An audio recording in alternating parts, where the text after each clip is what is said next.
Hey everyone, it's Ben Hardy here, and in today's video we're going to be going over a 2021 Ram 1500 Laramie. And as always, a huge shout out and thank you to the Dodge Ram here in Sandy, Utah for providing us with the truck. And then quickly before we start the video, this Sandy store here in Utah still has some TRX allocations available. So if you are interested, give them a call so you can get the most up-to-date pricing on those trucks. But let's get into the video. Under the hood of this Laramie, we have a naturally aspirated 5.7 liter Hemi V8 that goes through an 8-speed automatic transmission. Fuel economy is 15 around town, and then 21 on the highway, with power outputs being 395 horsepower and then 410 pound-feet of torque. This one has the 3.92 axle ratio, so towing capacity is just over 11,000 pounds.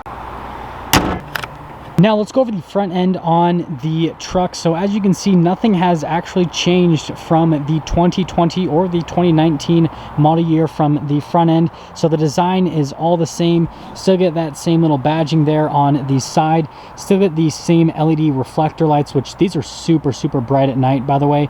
LED fog lights as well, all your parking sensors there at the front. And then this one's a traditional Laramie, so it has all of the chrome axing and everything, but you still can get like the night edition, for example, so if you want kind of like a sportier look, and then also the sport as well. Around the side here, this one has the standard wheels, so they're 18-inch wheels with 275mm tires in the front and over in the rear of the truck. And you guys can see these are pretty basic, so if you do plan on doing like aftermarket wheels, I recommend getting this set up so that you can save some money on the truck. And then this particular one does have the air suspension, so you can tell by looking at the little canister there in the suspension. That's an easy way to tell if it has the air suspension. And then also the ride height, if it's like super low or super high, that'll also let you know. But you can see again, all of the same badging. This one does have the power folding mirrors that are the smaller ones, and here's kind of like your full side view on the truck. It's pretty big. Now coming here into the back of the truck, a bed liner is not standard equipment for the truck, but it's a pretty easy option to add. This one actually doesn't have the LED bed lights either, but that's another option you can get with the truck. There's like a bed utility group you can get that gives you like the rails on the side, gives you the LED bed lights and the bed liner as well. But again, nothing's changed here. You actually can get an LED light there at the top now with the trucks. This one just has the standard one, and yeah, that's everything for the back. Now let's go over things in the rear. Design wise, everything is identical. Still get that little kind of like hip there in the back, and then you can see you've got the same LED lights and all the other stuff here in the rear, so nothing has been changed here with the back. The only thing that is different, if you do get the multifunction tailgate, the little bed step is actually there in the center instead of being on the side of the truck.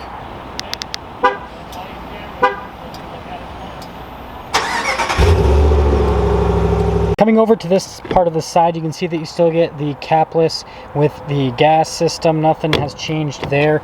And then here's a quick look at the rear suspension area. You can see that this one has the liner here in the back, which I recommend getting this in after the fact or getting it as an option. Definitely protects the rear of the truck and makes it look a little bit nicer here in the back as well.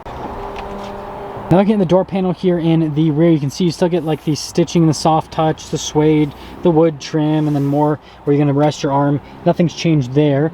And then you can see the seats as well. All this is the same. Materials are still really nice in the truck, so they really didn't need to make an update. But you guys can see that's all the same. Still get the ice buckets. I call them beer buckets because, I mean, let's be honest, that's what these were made for. But picking up the seat, you can see that you still get the storage underneath the seat. And then this one does have the running boards. So stepping back here, step-in height's actually really good. It's easy to get in here. If you guys are wondering, I'm 5'11". I have a good amount of headroom. And then my legroom is also pretty solid as well. And then you can see this one has the bench seat, so there's actually a couple of vents down here, a little bit of like a storage area, and then a couple of USBs. You still get this little pull out here in the back, so this hasn't changed. Like, that is all the same. That's why I'm not showing it in depth, is because you guys have seen all this a million times, just showing you that, well, it's the same. Now coming to the door panel here at the front, again, you can see that this is all unchanged with all the equipment. Still get the power folding mirrors, and then you can see you've got the memory seat controls just right there on that part.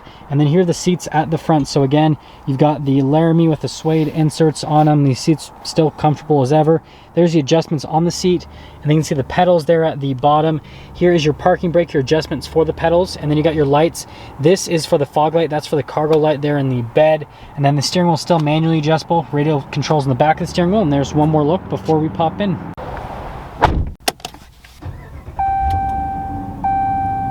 Now here is the steering wheel in the Laramie. As you can see, again, all of this is unchanged. You get the smooth leather all the way around with the black stitching, and then you've got the cruise control here, a little gear selector, controls the center stack, voice command controls, and then you got the stock for the windshield wipers and also the turn signal. And yeah, still looks good to this day. Here is the center gauge cluster. RPMs over on the left side. On the right side, you've got the speed, and then you have a couple different menus that you can scroll through with the truck. Just gives you different bits of information on the vehicle itself. Pretty straightforward with these menus. So you can see like the towing, you can see the audio, messages. My favorite one though is actually down a couple more. Got the off-road, which shows you some off-road stuff on the truck, which I think is pretty neat. Here is the center infotainment system. First off, if we pop it in reverse, you can see the backup camera. That is all the same. Nothing has changed with that on the Laramie. Trajectory lines turn with the steering wheel, so again, everything's the same there. Now, with the rest of the infotainment system, you can see with the control tabs, heated, cooled seats, all that. But if you get these steps from the factory, you've got the deploy button, which is pretty cool. The other thing is these steps are covered under warranty since they're part of the truck from the factory, and they're also only $995. So like, they're a lot less than other power steps from aftermarket companies, and so I would just recommend getting these ones. That's just what I have to say on that. But with the rest of the screen, you can see that it had a little glitch there actually, but response time on it's still good as ever, and other than that, it's a good infotainment system. I know everyone likes a 12-inch, but I still like this one, and I'll show you why. Down below here, we get analog controls for the climate system and analog controls for the heated, cooled seats. So instead of having to use the touchscreen for everything, you get some analog controls, and it's a big reason why I like this. I know that the 12-inch will have the climate controls, but it doesn't have the seat controls. You have to go on the touchscreen for that. Parking sensors down here, you've got your tow haul mode, and then you've got the stability control. This is for the air suspension to raise or lower it from the interior. Trailer brake controls, and then here's the shifter for that 8-speed automatic. Again, it's just the dial shifter. They haven't changed this. Still have all the driveline selects in the same area. Still get this little area down here where you can charge some stuff. And since this one is a bench seat, you press this, and that's actually some extra storage just under the whole infotainment system. It's kind of a pain to get it back in, but it's not too bad. And then with the bench seat, you can see that you've got storage on top of the seat and Ben Hardy's backpack in the way. And then you can see with the seat, you can pick it up and it turns into a seat. Wow. It's almost like that's what a middle seat is. And then you can see some storage down here. And I wonder why there's a random key in here. Because, I wonder if it's to this truck. Let's see. Well, it's got no battery in it. Interesting. You can see the dash, still get all of the stitching and the soft touch, still get that little 12-volt there at the top there, and we've got both of the little glove boxes here in the interior. So again, none of this has changed, still says Laramie right there. And up top, finishing things up, we can see that this one has just the traditional headliner. So you get a power sliding window in the back that comes with all of the Laramies. No sunroof, but you can get it as an option. This one just doesn't have it. And then you do have the tailgate drop down button right there, and that's everything for the top. By the way, this one has the regular mirror. It doesn't have like the new camera mirror. This one also doesn't have the heads-up display. Well, now that we're done going over the interior on this Laramie, let's quickly get into the pricing. So this Laramie stickers are about $59,000 for any type of market adjustment. So it's kind of like on the less expensive end for a four-wheel drive Laramie. That all being said though, let's take this out and see how it drives.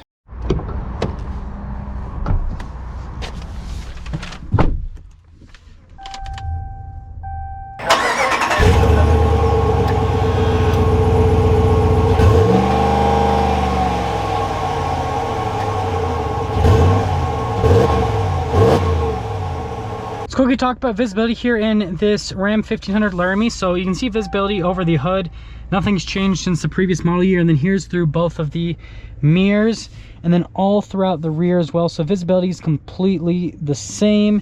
But that all being said, let's set off. As you can see here, we are setting off in the Ram 1500 Laramie, and this is a 2021. So let's talk about the normal stuff like the road noise and the ride quality with the truck first and foremost. So just like the 2019 and the 2020, has exceptionally smooth ride quality for a truck. Like, you really don't feel a whole lot that's happening on the road, which is really nice. And from like a cabin insulation standpoint, it's very well insulated. Like, not a whole lot of noise comes through. So just like as an overall package from a luxury standpoint, it does a really good job. Now, the one thing that I will mention, and this is because I did own a Ram Rebel, is these trucks do kind of fall apart a little bit on the off-road from like the smoothness. Like, it's really smooth on road, but once you go off-road, it definitely, you feel it a lot more with the truck just because of the suspension. But I mean, for a truck like this with how it's set up, probably never going to take it off-road, whoever buys it. But Continuing on with the steering, you guys can see that again, that hasn't really changed. It steers all the same, and I just realized this whole time I've had it in kilometers. There we go, miles per hour now. You guys are like, man, why are you driving so fast? But yeah, I mean, you guys can see the steering, that is all the same, and the handling, it feels identical. They really haven't changed anything with the truck, and people in Utah are really weird with driving. But anyways, let's get our kind of like minor acceleration, see if the Hemi feels any different.